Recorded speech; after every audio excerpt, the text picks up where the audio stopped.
아낌없이 주는 나무의 저자 쉘 실버스타인에게 그가 쓴 시가 사라져버린 언어라는 시가 있습니다. 사라져버린 언어. 실버스타인은 자신의 사라져버린 언어에 대해서 이렇게 노래합니다. 전에 나는 꽃의 언어로 이야기했었고 애벌레들이 말하는 걸 이해할 수 있었다.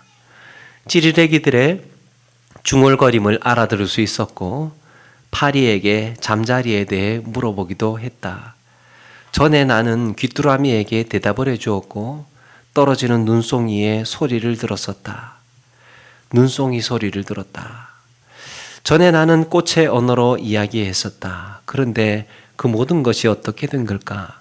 나는 통 그것들을 말할 수 없으니. 시인은 어린 시절에 꽃, 애벌레, 잠자리, 귀뚜라미, 눈송이, 꽃의 언어로 이야기했다고 합니다. 그런데 언제부턴가 통 그것들에 대해서 말할 수 없는 신세가 되었다고 하면서 내가 왜 이렇게 되었을까? 옛날에 꽃에 대해서, 하늘에 대해서, 바람에 대해서, 별에 대해서 그렇게 이야기 나누고 내리는 눈속이며 빗소리며 대화를 하고 소통을 했었는데 어떻게 된 걸까? 왜 이런 이야기를 하지 못하고 있는 걸까? 우리가 잘 알고 있는 나태주님의 시에도 거기에 자주 등장하는 풀, 맨날 풀, 꽃 이런 이야기, 또 아픔, 기다림 이런 단어들이 자주 등장합니다. 그런데 이런 언어들이 사는 게 바빠지다 보니까 조금씩 사라져 갑니다. 대신에 무슨 생각으로 우리를 사로잡고 있습니까? 무슨 말을 자주 하게 됩니까? 부동산, 주식, 카톡, 스마트폰 이런 언어들로 우리의 이 말이 대체가 되었죠. 그 언어가 달라진 거예요. 우리 신앙생활에도 사라져가는 언어가 있습니다. 신앙생활에 사라져가는 언어가 있습니다. 마땅히 있어야 함에도 불구하고 성도라면 누구도 부인할 수 없는 것임에도 불구하고 알게 모르게 함구하고 외면하고 있을지 모를 이런 신앙의 언어. 오늘 말씀은 우리를 이런 주님의 식탁으로 초대하면서 주님과 함께한 그 식탁에서 다시 배우고 돌이켜야 할 그 언어들에 대해서 소개합니다. 지금 고린도 교회에서 일어나고 있는 사건을 보면서 그들이 잃어버린 것은 무엇이며 고린도 교인들에게 잃어버린 신앙의 언어가 무엇이며 또 우리가 되찾아야 하는 신앙의 언어는 과연 무엇일까? 우리는 신앙생활에서 무슨 말을 잃어버렸을까? 1절에 보니까 엄청난 사건이 터졌죠. 1절에 너희 중에 심지어 음행이 있다 함을 들으니 그런 음행은 이방인 중에서도 없는 것이라 누가 그의 아버지의 아내를 취하였다 하는도다. 새엄마인 것 같아요. 새로 들어온 엄마와 이렇게 아내를 취하였다 하는도다. 이방인 중에서도 없는, 당시 로마법에도 이런 일은 허용하지 않았습니다. 아무리 타락을 하고 부도덕이 판을 치는 로마였다고 해도 법으로 금지시켜 놓은 일이 지금 교회 안에서 교인들 가운데에 일어나고 있던 겁니다. 더 놀라운 것은 그런 일이 일어난 것도 참 엄청난 일인데 더 놀라운 게 뭐냐? 교회가 어떻게 보면 그런 일이 터지면 발칵 뒤집히고 또 난리가 나야 할 텐데 교인들 사이에서 은근히 용인하고 함구하고 있다는 겁니다. 이런 교인들을 향해서 뭐라고 합니까? 2절에 그리하고도 너희가 오히려 교만하여져서 어찌하여 통한이 여기지 아니하고 그 일 행한 자를 너희 중에서 쫓아내지 아니하였느냐? 가슴을 치고 큰일 났다 하면서 통탄할 일임에도 불구하고 이제 우리 교회 어떻게 하냐? 발을 동동 굴러야 하는 일임에도 불구하고 공동체 안의 분위기는 이상하리만치 조용합니다. 무슨 일이 있었냐는 듯이 공공연하게 인정이 되고 있습니다. 너희들 왜 가만히 있어? 그 일이 일어났는데도 불구하고. 그렇다면 어떻게 이런 일이 가능하다는 말인가? 어떻게 이런 일이 일어나고 있음에도 은근슬쩍 넘어갈 수가 있는가? 고린도 교인들의 상태가 어떻길래 이런 일이 일어났음에도 불구하고 뭐 그렇지 뭐 이렇게 그냥 지나가고 따뜻하게 넘어가고 있을까? 여기서 사도 바울이 고린도 교인들을 책망하고 있는 두 가지의 단어에 주목해 볼 필요가 있는데요. 5장 2절에 보니까 너희가 오히려 교만하여져서 교만. 또 한 가지 6절에는 너희가 자랑하는 것이 옳지 아니하도다. 교만과 자랑. 고린도 교인들이 이런 영적인 무감각 할 수밖에 없었던 또 이런 일을 방관하게 된 원인이 교만과 자랑이 있답니다.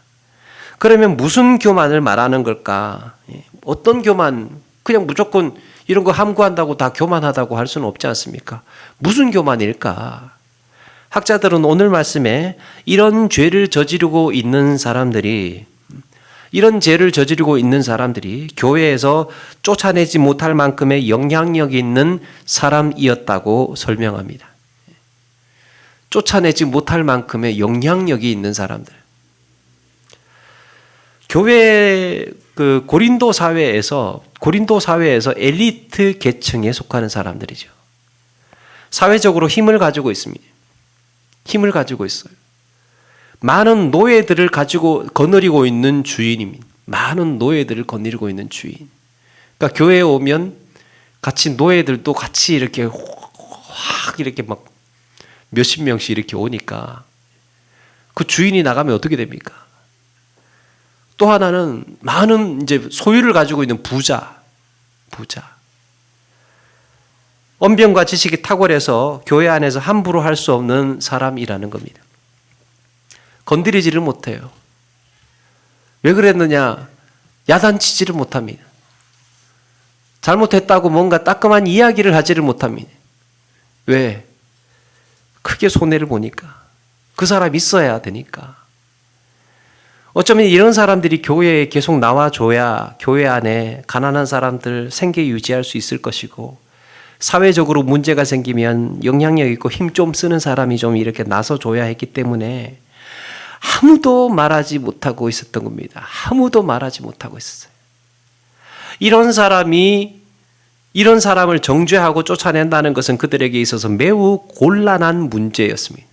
건드리지를 못하는 거예요. 또 뭐라는 겁니까? 너희가 자랑하는 것이 옳지 아니하도다. 당시 고린도 교인들이 자랑했던 것이 크게 세 가지가 있었죠. 하나는 성령의 은사 자랑하고 있었고, 하나는 또 지식과 언변을 자랑하고 있었습니다.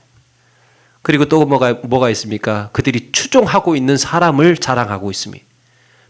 바울, 아볼로, 게바 이렇게. 그런데 사도 바울이 고린도 교인들에게 교만하다고 성토하면서 너희가 자랑하는 것이 옳지 않다. 이 사건에 대해서, 이 음행 사건에 대해서 너희들이 자랑하는 것이 옳지 않다. 라고 한 것을 보면 또 하나의 자랑이 있다는 것을 짐작할 수 있습니다. 3절의 말씀처럼 바울이요, 만약에 그 현장에 있었다면 이미 이런 일을 행한 자를 이미 판단하고 쫓아냈을 것입니다. 판단했다는 것, 정죄하고 심판했다는 거죠. 징계했다는 것입니다. 그런데 고린도 교인들은 어떻다는 겁니까? 너그럽게 이해하고 너그럽게. 뭐 그럴 수도 있지. 교회에서 은혜가 있어야지. 교회에 은혜가 있어야지. 이러면서 너그럽게 다 포용하고 있었습니다. 이게 하나님의 사랑 아니냐고. 사람들은 다 약하니까. 그럴 수 있지. 교회가 품어줘야지. 용납해야지. 이러면서 자기들의 신앙의 성숙의 증거라고 하면서 이게 신앙 성숙의 증거인 양 방관하고 있었던 거예요. 그럴 수도 있지. 뭐 사람이 살다 보면 다 그런 거지. 뭐 교회에서 다 지나가는 거야. 그렇게 이러고 있었던 거죠. 자, 이런 포용의 밑바닥에, 그런데 여러분, 이런 포용과 사랑과 품어줌의 밑바닥에 무엇이 깔려 있다는 겁니까? 저 사람 쫓아내면 앞으로 구제는 뭘로 해? 저 사람 나가면 거기에 딸린 노예들, 우리 교회에 얼마나 많은데 이 노예들까지 지금 다 같이 달려나가면 교회 얼마나 손해가 심해. 교회에 곤란한 문제 생기면 힘 가진 사람이 좀 있어줘야 문제 해결이 편하지. 장관, 국회의원 같은 이런 분이 좀 계셔줘야 좀 편하지. 그러고 있었던 거예요. 바울은 이런 고린도 교인들의 마음을 꿰뚫고 있었습니다. 그래서 너희들의 이런 자랑은 옳지 아니하도다. 그거는 신앙의 성숙을 말하는 게 아니야 하면서 오히려 그것이 교만이라고 말씀하고 있습니다. 여러분, 외과 의사들이 수술을 할 때 어떻게 합니까? TV 드라마 같은데 이제 외과 의사들 수술하는 그 과정을 보여주지 않습니까? 그 수술실 들어가기 전에 깨끗하게 소독이 된 수술복으로 탁 갈아입습니다.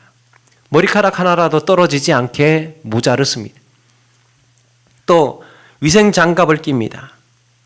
그런데 이렇게 소독을 하고 깨끗하게 하기 시작한 지가요 얼마 되지 않았대요. 린지 피치 해리스라는 수술의 탄생이라는 책에 이런 내용이 있습니다. 외과의는 엉겨 말라붙은 피로 떡칠이 된 앞치마를 두르고 손이나 수술 도구를 씻는 일이 거의 없이 영락없이 고기 썩는 냄새를 풍기면서 수술실로 들어오곤 했다. 외과 의사들은 그런 악취를 오래된 병원 냄새라고 흥겨운 투로 말하곤 했다. 1800년대, 19세기. 1800년대는 이 의사들이 손을 씻지 않고 피에 이 온몸이 엉겨 붙어 있는, 또 고름이 덕지덕지 묻어 있는 이런 옷을 입는 그것을 은근히 자랑으로 여기던 시대가 있었습니다. 지금 같으면 상상도 할 수 없는 일인데요. 그때는 의사 가운이 있는 것도 아니고요. 그냥 넥타이 맨 정장 차림의 의사들이 그냥 집도를 그냥 바로 했던 시대였습니다. 그 수술을 하다 보면 옷에 이제 고름도 묻고 피도 엉키고 정말 말 그대로 피투성이가 되는, 옷에 덕지덕지 이렇게 피투성이가 되는데 당시 의사들은 오히려 이것을 자랑스러운 표식으로 여겼다고 합니다. 내 몸에 피가 묻어 있는. 그때만 해도 수술이 흔하던 시절이 아니었습니다. 그만큼 수술을 한다는 것 자체가 매우 큰 자부심이었던 거예요. 나 수술하는 사람이야.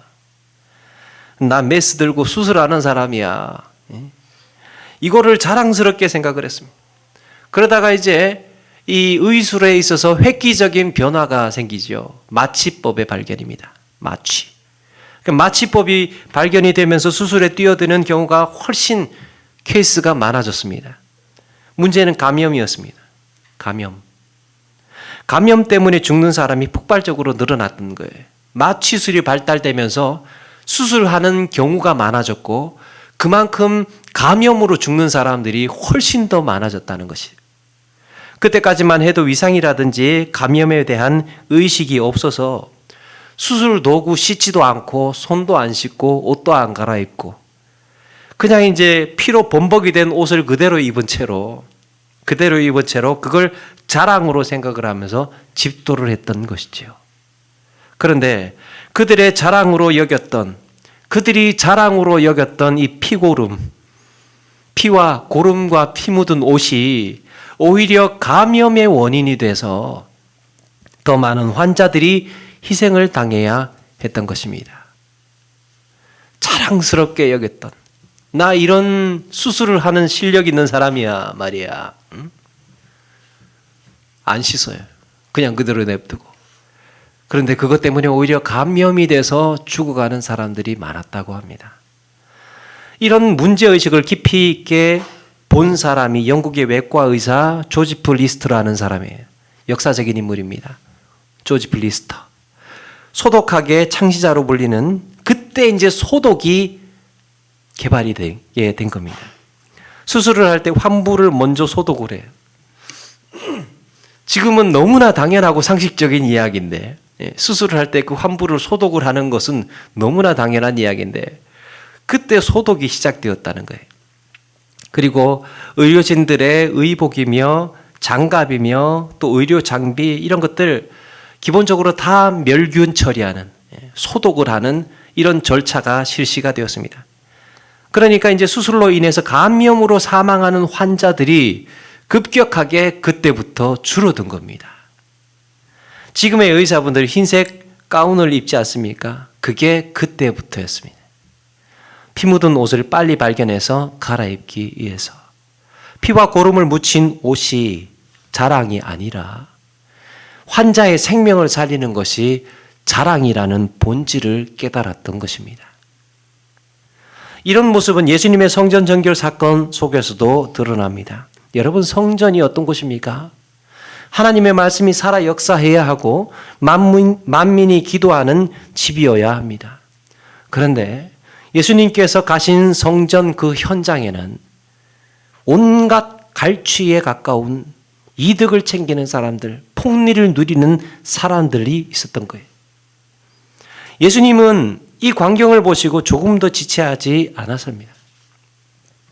당시 성전 안에는 희생의 제물로 쓰기 위해서 소나 양이나 염소 같은 짐승을 성전 뜰 안에서 직접 팔고 있었습니다. 또 성전은 그 성전세를 받는 데에는 헬라 화폐인 드라크마가 아니고 이제 국제 공통화폐 드라크마가 아니고 히브리인들만 사용하는 세겔로 세금을 받았습니다. 그런데 여러분들이 이렇게 하는 데 있어서 성전 안에서 짐승을 팔고 또 그 히브리 화폐인 세겔로 성전세를 받는 데 있어서 대제사장들과 사두개인들의 신학적인 논리가 있었을 거 아닙니까? 성전에 들어간다는 것은 희생제물을 드리기 위해서 들어간다는 건데 멀리 타국에 살고 있는 히브리인들이 제물을 가지고 오게 되면 제대로 이 제물로 써야 할 짐승이 먹지를 못해서 성전에 가까이 오면 좀 삐쩍삐쩍 말라있고 그리고 또 험한 길을 넘어오고 산을 지나다 보니까 어딘가에 이렇게 제물로 써야 될 그 짐승이 긁히고 흠집이 생긴다는 거예요. 그래서 성전을 담당하는 제사장들이나 사두개인들은 그럴듯한 논리를 끄집어냅니다. 제사하러 오는 사람들한테 당신들 그렇게 먼 길 짐승 데려오면 짐승들 먹지 못해서 마르고 흠집도 생기니까 성전에서 이렇게 제물을 이렇게 팔아줄게. 율법에 흠없는 것으로 들어야 한다고 그랬잖아. 율법에 나와 있잖아. 율법에 흠없는 것으로 들어야 되는 거. 그러면서 제물을 성전에서 팔았습니다. 거룩한 성전에 성전세 내려면 그 부정한 그 헬라 화폐, 그 드라크마 받을 수 있느냐? 우리가 그걸로 낼 수 있느냐? 우리 거룩한 민족의 화폐, 우리 거룩한 민족이 쓰는 돈, 이 세겔로 내야지, 세겔로. 그러면서 돈을 바꿔야 되는데 친절하게 우리가 성전에서 이런 불편을 해소하기 위해서 환불 서비스를 실시하도록 하겠습니다. 성전에서 돈 바꾸세요. 매우 성경적이고 바람직한 그걸로 보이죠. 그런데 이런 성경적이고 아주 그냥 그럴듯한 논리 속에 탐욕이 도사리고 있죠. 성전에서 파는 제물의 값을 터무니없이 받는 거예요. 제물값을 엄청나게 웃돈을 주고 파는 것입니다. 그리고 성전에서 산 짐승이 아니면 이런저런 트집을 잡아가지고 어떻게든 불합격 판정을 내립니다. 이거 제물로 쓸 수 없어. 그 속으로 뭐가 있는 거예요? 야, 너 이거 성전에서 산 거 아니지? 이게 있었던 거예요. 울며 겨자 먹기로 성전에서 짐승을 살 수밖에 없었습니다. 환전을 하는데도 세겔로 내야 하니까 자기들이 가진 돈은 드라크마인데 이제 히브리인들의 돈으로 바꾸어서 환전을 하는데도 3배, 4배씩 수수료를 챙깁니다. 매우 성경적으로 보이는 듯한 그럴듯한 논리 속에 그들은 엄청난 이득을 누리고 있었던 거예요. 이것을 사도 바울은 8절에서 악의에 찬 누룩이라고 했습니다. 악의에 찬 누룩. 여러분, 누룩이라고 하면 떠올려지는 게 예수님의 천국 비유지요. 그리고 또 한 가지가 우리가 기억해야 하는 것이 출애굽입니다. 누룩이라고 하면 출애굽을 기억해야 됩니다. 이 출애굽을 기념하는 절기가 유월절과 무교절이에요. 그때가 되면 집에 있는 누룩이며 집안 곳곳에 있는 곰팡이는 싹 제거를 합니다. 집안에 있는 누룩은 싹 다 제거를 해요. 곰팡이까지. 그리고 누룩이 없는 빵을 먹습니다. 이것은 이스라엘 백성들이 애굽에서 급하게 나오느라 이 반죽을 발효시키지 못한 채 나왔기 때문에 그 구원의 날을 기억하기 위해서 누룩을 넣지 않은 빵을 먹게 됩니다. 애굽의 바로가 10가지 재앙을 경험하고 나서 이스라엘 백성들 하루아침에 쫓아내버리죠. 어느 날 갑자기 이스라엘 백성들 사이에 우리 민족 전체가 지금 급하게 대탈출을 하게 생겼다. 이런 소식이 전에 들려옵니다. 모세를 통해서 예고된 대로 정말로 약속을 땅을 향해서 가야 하는 대탈출이 실제로 지금 벌어지고 있는 거예요. 그들이 가나안 땅으로 떠난다는 것은 지난 400년 동안 노예로 살면서 한 번도 생각해 보지 못했던 잊어버린 이야기가 되었습니다. 잊혀진 약속의 땅. 아무런 준비도 당연히 하지 못하고 있었죠. 떠난다는 생각을 안 했으니까 떠날 준비를 했겠습니까? 그런데 지금 막상 길을 떠나려고 하니까 마음이 급해진 거예요. 야, 이거 어떡하지? 뭘 지금 챙겨가야 되지? 뭘 챙겨가야 되겠습니까? 요즘 같으면 이제 길 떠나면 고속도로가 많아서 휴게소에 들러가지고 식사해도 되지만 옛날에는 어디 그런 게 있었습니까? 식당이 없는 거예요. 그러니까 여행하는 데 있어서 제일 중요한 건 먹을 거 챙기는 것입니다. 문제는 이제 반죽을 하고 발효를 시켜야 되는데 발효시키려면 시간이 걸리지요. 근데 그렇게 하지 못하고 시간이 없는 거예요. 지금 당장 출발해야 됩니다. 그래서 이스라엘 백성들은 어쩔 수 없이 대충 누룩도 넣지 않고 반죽한 것만으로 싸들고 부랴부랴 나왔던 겁니다. 이런 점에서 누룩을 넣지 않고 탈출했다는 데에는 또 하나의 의미가 있는데요. 그것이 죄에 대한 긴급한 탈출입니다. 긴급한 탈출. 그들은 애굽에서의 우상 숭배 그리고 모든 죄로부터 거룩한 백성으로 거듭나기 위해서 긴급하게 탈출했던 것입니다. 한시도 지체하지 마라. 애굽의 우상 숭배에서, 그들의 미신에서, 그들의 죄에서. 여러분, 누룩의 기능이 무엇입니까? 누룩의 기능, 적은 양으로도 온 반죽을 부풀게 하는 것이지요. 출애굽한 이스라엘 백성들에게 매우 중요한 과제가 있었는데요. 그것이 공동체 안에 누룩의 제거였습니다. 이스라엘 백성 공동체 안에 누룩 같은 존재들이 있었던 거예요. 출애굽을 긴급하게 탈출해야 했던 것처럼 그들은 죄의 문제에 있어서 단호하게 끊어내고 제거해야 했습니다. 광야로 나온 이스라엘 백성들 가운데에 누룩과도 같은 존재들이 무슨 얘기를 하고 다닙니까? 물이 없다. 양식이 없다, 양식이. 고기는 언제 줄 거냐? 이 길로 가는 거 맞냐, 지금? 빠르게 가는 길이 있는데 왜 굳이 길을 굽이굽이 돌아가고 있느냐? 이거 지금 하루 이틀 참아야 되는 거냐? 뭐 이런 거예요. 저 가나안 땅에 있는 사람들 저렇게 강한데 어쩌자고 지금 우리를 여기까지 데리고 온 거냐?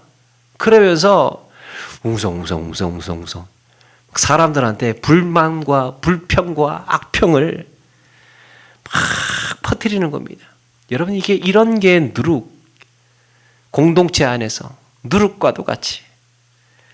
오늘 10절에, 심지어는 10절의 말씀처럼 고린도 교인들처럼 그 안에 음행하는 자들도 있었고, 탐하는 욕심내는 자들도 있었고, 탐욕이 있었던 자들도 있었고, 갈취하는 속여 빼앗는 자들도 있었고, 우상숭배하는 자들도 있었습니다. 그런데 그 안에서 함구하고 아무 말도 안 하고 용인하고 받아들이다 보니까 제가 저러고 있는데 아무렇지도 않네. 그럼 나도 한번 해볼까? 이렇게 되는 거죠. 공동체 안에서. 이게 유야무야 그냥 아무렇지도 않게 스무스하게 지나가니까 이렇게 살아도 괜찮은가 보네. 이래도 아무 일 없는 거 보니까 교회 안에서 다 용납해주고 역시 사랑이 많은 교회야 이러면서 하나하나 받아들이고 용납하고 있었던 거죠. 그들의 광야 40년 동안의 세월은 이런 점에서 누룩 제거의 시간이었습니다. 결국 출애굽 1세대는 누룩 제거에 실패하고 불만과 불평과 불순종으로 일관하다가 가나안 땅에 결국에는 들어가지 못하고 그 다음 세대 2세대가 들어가게 됩니다. 누룩이 퍼질 대로 퍼져가지고 불만과 불평과 불순종이 극에 달한 출애굽 1세대는 결국에는 가나안 땅 들어가지 못하고 광야에서 그들이 끝나버리고 만 것입니다. 여러분, 우리 신앙생활에서 정말 우리가 간과하지 말아야 할 것, 정말 예민하게 생각해야 할 것이 바로 이 누룩의 제거예요. 누룩의 제거. 내 안에 내가 제거하지 못하고 그냥 내버려 두고 있는, 누가 아무도 지적을 하지 않으니까, 야단치지 않으니까, 따끔하게 말해주지 않으니까 괜찮네? 그리고 공동체 안에서 불평하고 불만하고 악평을 퍼뜨리고 있는, 그래서 공동체의 건강성을 오염시켜가는, 아무리 내 신앙생활의 연수가 오래되고 아무리 내 봉사 헌신이 많다고 해도 썩은 곰팡이처럼 자라고 있는 이런 누룩을 제거하지 못하면 여러분, 우리의 신앙생활은 언제든지 위험할 수밖에 없습니다. 나도 모르는 사이에 불평과 불만이 내 입술을 통해서 공동체 안에 퍼져나갑니다. 뿐만 아니라 음란과 욕심과 자랑과 교만이 은연중에 내 말과 행동에서 드러나고 있습니다. 사랑하는 여러분, 우리 스스로를 돌아보았을 때 아직도 내 안에 남아있는 누룩은 무엇인가? 아직도 내 안에 남아있는 누룩은 무엇인가? 내 영혼의 독버섯처럼 여전히 자라고 있는, 아직도 제거되지 않은 쓴뿌리, 그래서 더 이상 성장하지 못하게 만들고 성숙한 그리스도인으로 자라지 못하게 만드는 이런 누룩은 나에게 무엇이었는가? 이런 누룩을 제거하고 성도의 생명력을 회복하기 위해서 과연 어떻게 해야 하는가? 오늘 8절에 보니까 묵은 누룩으로도 말고 악하고 악의에 찬 누룩으로도 말고 오직 순전함과 진실함의 떡으로 하자. 오직 순전함과 진실함의 떡으로 하자. 이 순전함과 진실함의 떡은 예수님께서 잡히시던 그날 밤 제자들과 나누었던 식탁을 떠올리게 합니다. 거기에 예수님께서 보여주셨던, 예수님께서 제자들에게 건네주셨던 그 떡은 탐욕도 없고 교만도 없고 이기심도 없는, 속임도 없는 순전함과 진실함의 떡이었습니다. 오직 그것만이 구원으로 인도하는 예수님의 살. 사도 바울은 고린도전서 11장에서 그래서 주의 만찬으로 우리를 초대하고 있습니다. 고린도전서의 초반에 해당하는 지금 오늘 말씀에서 이 떡 얘기를 시작을 하죠. 떡 얘기를 하면서 고린도전서의 후반부에 들어가서는, 고린도전서 11장에 가서는 주의 만찬을 이야기를 합니다. 주 예수께서 잡히시던 밤에 떡을 가지사 축사하시고 떼어 이르시되 이것은 너희를 위하는 내 몸이니 이것을 행하여 나를 기념하라. 그러면서 27절에 이런 말씀이 있습니다. 누구든지 주의 떡이나 잔을 합당하지 않게 먹고 마시는 자는 주의 몸과 피에 대하여 죄를 짓는 것이니라. 생명의 떡을 받아들고 우리가 가져야 할 마음가짐, 이 생명의 떡을 받아들고 가져야 할 마음가짐은 순전함과 진실함입니다. 그런데 여러분, 이 두 단어, 순전함과 진실함의 두 단어를 보게 되면 순전함이라는 말은 빛이라는 말과 판단하다라는 말이 합성어예요. 그러니까 빛 아래에서 판단하다, 순전함. 빛 아래에서 판단하다. 아무런 흠과 티가 없는, 조명을 이렇게 비추어 보고 흠과 티가 없는, 또 진실함은 감추지 않고 드러내다라는 뜻이 있습니다. 감추지 않고 드러내다.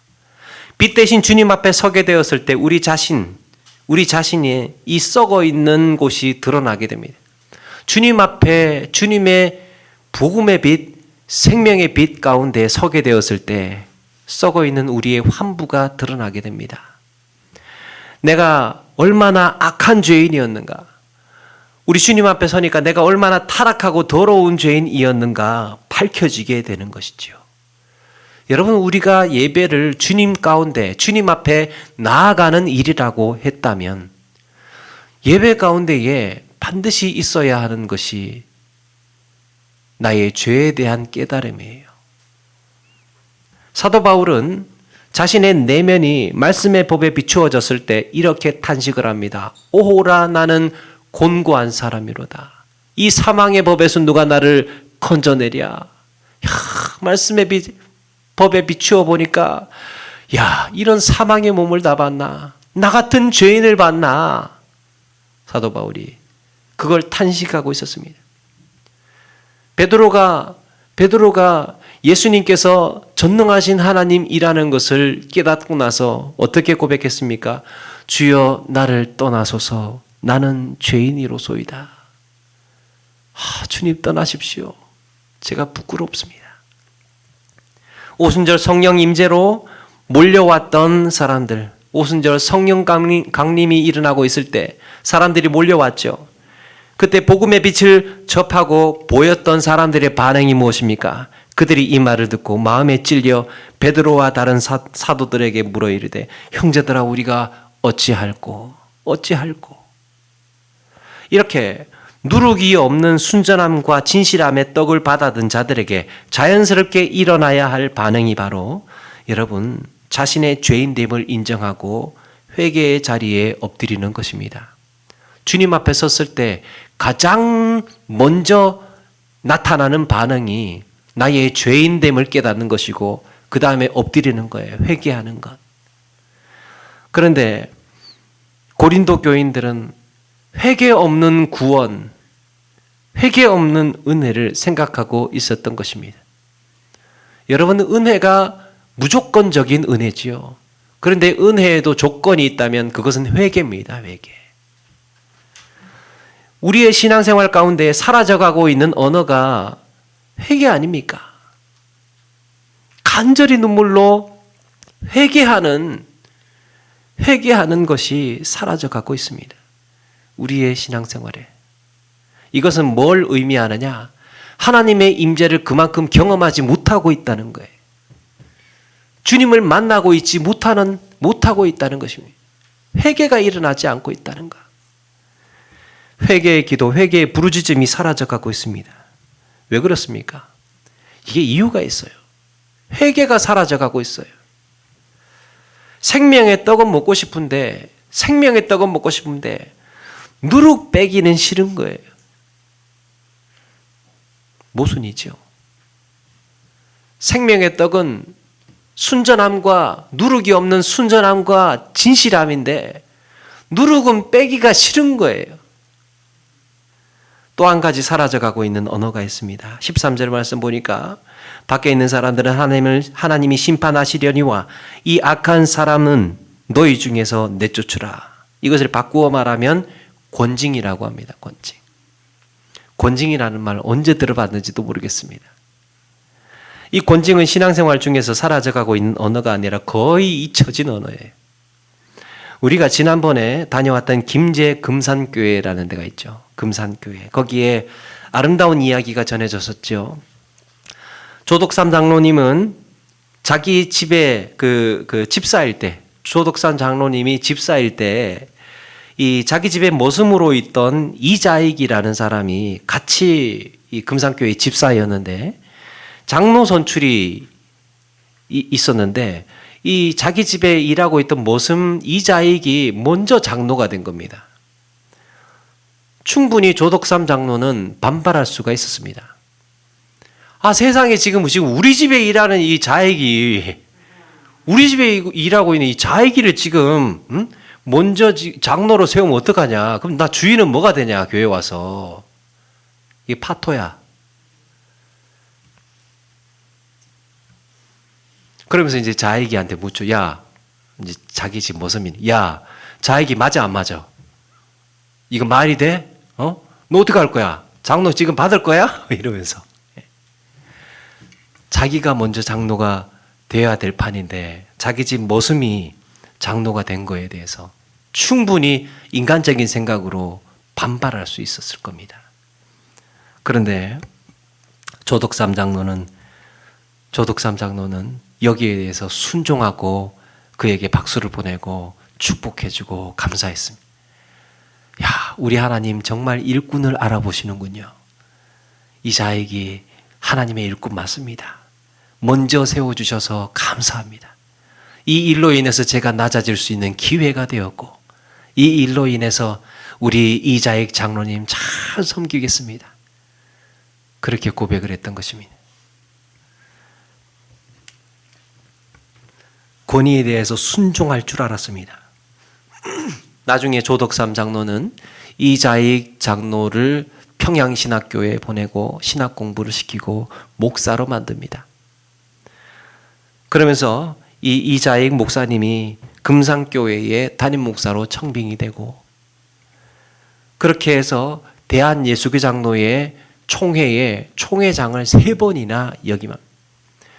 목사님들 한 번, 인생 가운데 총회장 한 번 되기도 힘든데 3번을 역임을 해요. 그런데 그때 경쟁자가 누구냐? 길선주 목사님. 길선주 목사님과 경쟁을 해서 이자익 목사님이 3번을 총회장을 합니다. 그렇게 세워진 금산교회의 인상적인 당회록이 유명하죠. 그 교회 당회록이 유명합니다. 1921년 10월 1일 오후 8시 예배당에서 회집된 제17회 당회 회의에 이런 기록이 있습니다. 김모모와 김모모 모치는 가정 불화에 관하여 권면하고, 김모모 댁 김모모는 부모에게 불효하고 주의를 범함으로 회개할 동안 성찬을 불참케 한다. 김모모는 주의를 범함으로 권면하고, 이 모모는 도박한 일로 출교하고, 박모모는 귀신을 공경함으로 출교하고, 김모모는 도박한 일로 학습 제명하고, 조모모는 신앙생활을 심사하기 위해 호출하기로 가결하다. 주의를 범했다고 수찬정지를 시킵니다. 6개월, 1년 동안에 수찬정지, 성찬을 같이 하지 못하는 거예요. 야, 요즘 같았으면 상상도 할 수 없는 일 아닙니까? 주일 범했다고 수찬정지 6개월.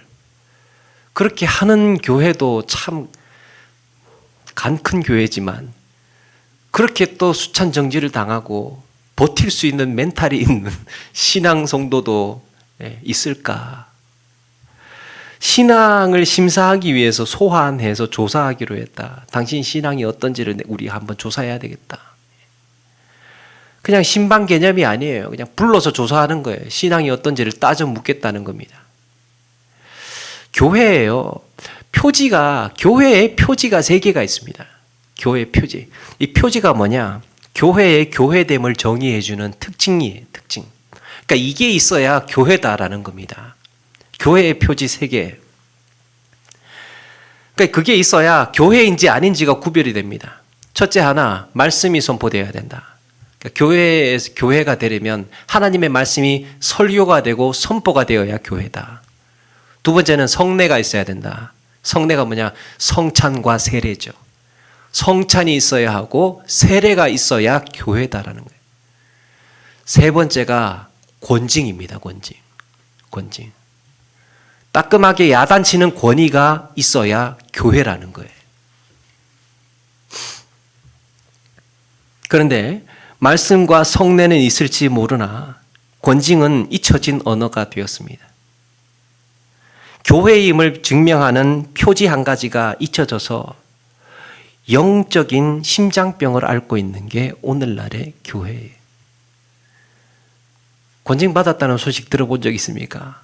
신앙생활의 평생에. 권징받은 사람이 없고 권징하는 교회가 없습니다. 누가 한마디, 누가 한 사람 쓴소리 하는 사람이 없고, 누가 한 사람 이런 따끔한 이야기를 하는 사람이 없고, 권징으로 판단하는 교회가 없고, 그런 권위마저도 인정하지 않고, 인정되지 않는 씁쓸한 이야기지만 지금 이런 권징을 한다고 한다면 교회에서 교인들이 얼마나 남겠습니까?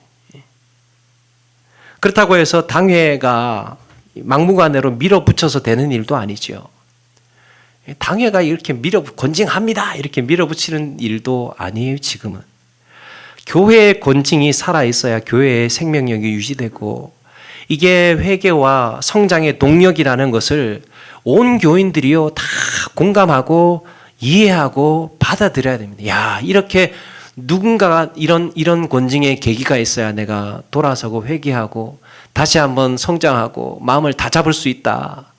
이걸 전체 교인들이 다 수긍하고 인정해야 가능한 일입니다. 누군가가 그렇습니다. 어떤 책에 보니까 오늘날의 교회는 교인이 아니라 고객이 되었다 그랬습니다. 교인이 고객이 되어버렸대. 교회에서 뭐라고 하면 뭐 어디 나 지금 뭐 교회가 여긴 하나밖에 없는 줄 알아? 교회가 여기밖에 없는 줄 알아? 지금 나오라고 하는 지금 교회들이 지금 줄을 서 있는데, 어제도 전도사님이 그 교회에서 지금 오라고 지금 어떻게 짓냐고요. 안부 전화 왔던데 지금 분목사님이 나한테 전화 왔던데 서로 오라고 지금 여기저기에서 지금 이런 판국에 지금 나한테 지금 뭐라고 해? 이렇게 고객이 되어버려요. 왕이 되어버렸습니다. 내 안에 독버섯처럼 자라고 있는 누룩을 도려내는 데 있어서 그 아픔을 용납하지 않습니다. 교인들이 아파하기를 용납하지 않아요. 나를 아프게 했다라는 것 자체로 그냥 오히려 처벌 대상이에요. 응징 대상입니다. 그런데 내가 회복되기 위해서 아픈 것임에도 그걸 인정하지를 않습니다. 여러분, 이거 우리 신앙생활에서 정말 진지하게 고민하고 생각해 보아야 할 문제 아닙니까? 맞는 말이긴 한데 좋은 것이긴 한데 그래도 당장 나한테 떨어지면 섭섭해. 그래가지고 진짜 불면 날아갈까 밟으면 터질까 싶어서 호이고이 아무런 이야기도 하지 못하고 그냥 좋다. 아유 괜찮아요 그럴 수도 있죠. 뭐 그냥 아유 빠지지 않고 그냥 이렇게 교회만 있지 않으시면 돼요. 이러면서 그 아이들한테 한 번도 따끔하게 야단치지 않고 그냥 하나부터 열까지 다 오냐 좋다 이렇게 해서 이제 양육을 했다고 생각을 해보세요. 어떻습니까? 우리의 신앙생활도 마찬가지입니다. 우리의 신앙생활에도 누군가 내가 잘못된 부분에 대해서, 나의 죄에 대해서, 나의 과실에 대해서, 나의 도덕적인 문제에 대해서 정말 진지하게 물어오고 책망해오고 교회의 권위로 권징도 때로는 이루어지고, 이런 교회가 될 때에 우리는 건강성을 회복할 수 있습니다. 여러분, 우리의 신앙세포가 살아나고 영적인 감염을 막기 위해서는 회개와 권징이라는 이런 소독의 작업이 필요합니다. 소독을 하면 얼마나 따갑습니까? 반드시 필요합니다. 내 몸에 썩은 살을 도려내는 일은 말할 수 없는 고통이지만 그래야 새살이 돋아날 수 있고 신앙의 건강성을 회복할 수 있습니다. 여러분, 실제로 이 권징을 받아들이는 교회가 있어요. 지금도 받아들이는 교회가 있습니다. 그 담임 목사님이 아주 작심을 하고 이 권징을 살리겠다고 그렇게 하신 것 같습니다. 몇 년 전에 한 교회에 이제 큐티 세미나 갔는데, 무슨 큐티라고 하니까 무슨 교회인지 다 아실 것 같아요. 갔는데 거기에 소그룹 나눔을 하면서 자신이 이 권징받은 이야기를, 소그룹 나눔을 하면서 권징받은 이야기를 스스럼 없이 꺼내고 있었습니다. 아우, 나 지난번에 권징받았잖아. 그러면서 자기가 권징받은 거를, 아유, 자기는, 나는 3개월 전에 받았어. 뭐 이러면서. 그래가지고 6개월 동안 대표 기도 금지야. 이래. 나 3개월 동안 특성 못해. 이렇게 권징받았다는 이야기를. 온 교회가 이 권징에 대해서 다 수용하고 이것이 변화의 기회다. 회개를 통하여서 내가 성장할 수 있는 기회다. 오히려 이렇게 발각이 되고 드러나고 들통이 나서 교회 앞에 권징을 받은 것이 내가 살아나는 계기가 되었다라는 고백들을 하게 됩니다. 그래서요, 그 교회는 권징 안 받은 사람이 없답니다. 권징 안 받은 사람. 교회 안에서 오히려 권징 안 받은 사람, 안 받았다고 하면 참 좀 교만하나? 뭐 이런 분위기가 자리가 잡았습니다. 사랑하는 여러분, 우리 오늘 말씀을 통해서 이런 결단이 있기를 소망해 봅니다. 하나님, 내 안에 썩은 채로 퍼져 있는 누룩을 도려내게 하시고 그리스도의 보혈의 공로로 깨끗게 하옵소서. 나의 과실이 드러나고 나의 죄가 드러날 때 외면하거나 묵인하거나 방관하지 않고 순종하며 회개할 수 있는 간절함과 용기를 주옵소서. 그래야 우리가 거듭날 수 있고 회복이 되고 성숙해질 수 있습니다. 사랑하는 여러분, 이렇게 주님의 식탁에서 순전함과 진실함의 떡을 받아들고 잃어버린 신앙의 언어, 회개와 권징이 회복이 되는 그런 교회로, 그런 그리스도인으로 살아가시는 저와 여러분 되기를 주님의 이름으로 축원합니다.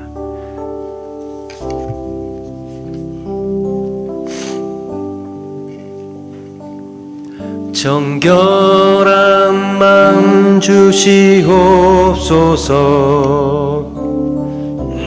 오 주님, 정직한 영을 새롭게 하소서.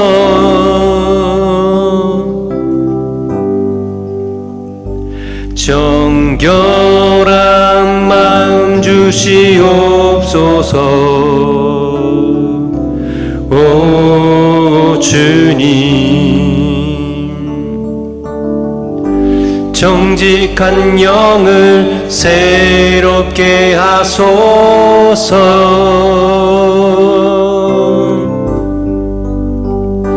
나를 주님 앞에서 멀리하지 마시고 주의 성령을 거두지 마옵소서.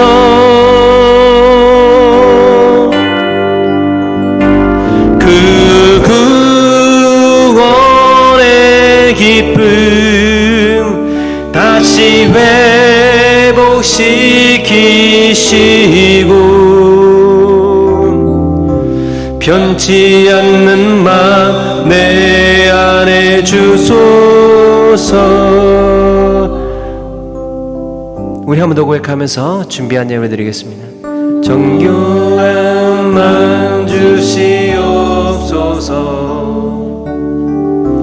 오 주님, 정직한 영을 새롭게 하소서. 아멘. 나를 주님 앞에서, 나를 주님 주님 앞에서 멀리 하지 마시고 주의 성령을 거두지 마옵소서.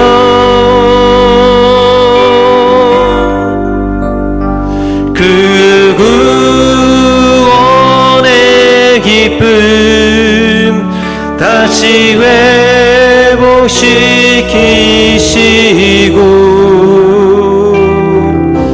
변치 않는 마 내 안에 주소서.